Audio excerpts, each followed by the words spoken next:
Jangan lupa subscribe di YouTube channel Metro TV News dan juga nyalakan notifikasinya. Pemirsa, Wakil Gubernur DKI Jakarta Ahmad Riza Patria membantah jika dalam 10 tahun ke depan Jakarta akan tenggelam.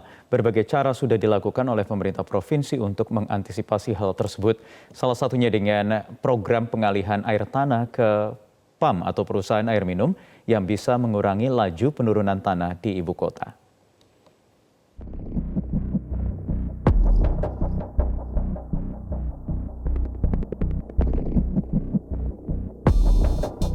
Sepuluh tahun ke depan Indonesia harus memindahkan ibu kota karena akan tenggelam.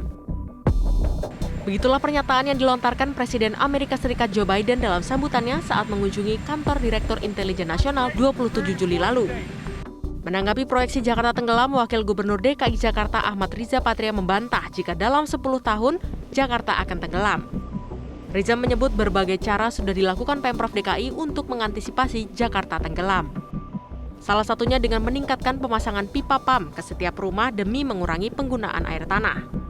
Menurut Riza, program pengalihan air tanah menjadi PAM bisa mengurangi laju penurunan tanah di Jakarta. Di Jakarta itu memang setiap tahun ada penurunan muka tanah ya. Namun demikian ya tidak berarti 10 tahun kemudian Jakarta terendam ya.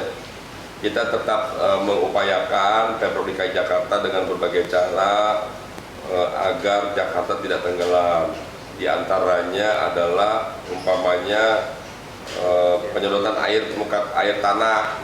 Itu nanti ke depan ini terus dilaksanakan program PAM Jaya, artinya pipanisasi ditingkatkan dengan pemerintah pusat PUPR agar penyaluran air di seluruh Jakarta, kebutuhan air bersih tidak lagi diambil dari seperti yang masih ada di banyak tempat di Jakarta, masing-masing mengambil bikin pompa masing-masing di rumah-rumah.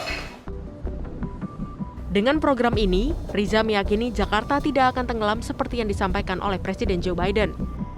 Pemprov DKI pun sedang mempersiapkan program penanganan banjir rob di Jakarta Utara. Tim Liputan, Metro TV. Sementara itu, pengamat tata kota Yayat Supriyatna menanggapi kajian soal ibu kota yang diprediksi akan tenggelam. Menurutnya, salah satu faktor yang melatar belakangi hal tersebut adalah terjadinya penurunan permukaan tanah yang disebabkan oleh eksploitasi pasokan air tanah secara masif. Karena Jakarta adalah kota yang minus sumber daya air. Saat ini pasokannya kita dapatkan dari wilayah Jatiluhur dan kemudian dari Waduk Krian di wilayah Lebak, Banten.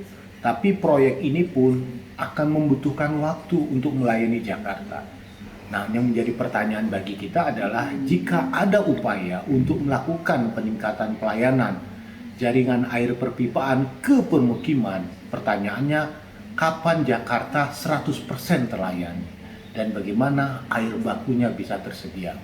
Nah, langkah lain yang juga untuk mengurangi pengambilan air tanah secara berlebihan adalah hentikan pencurian atau pengambilan air tanah secara berlebihan. Kita sudah tahu bahwa setiap pengambilan air tanah ada izinnya, tapi jangan sampai izinnya itu dilanggar. Sehingga pengambilan secara diam-diam itu semakin menyebabkan permukaan tanah semakin lama semakin turun.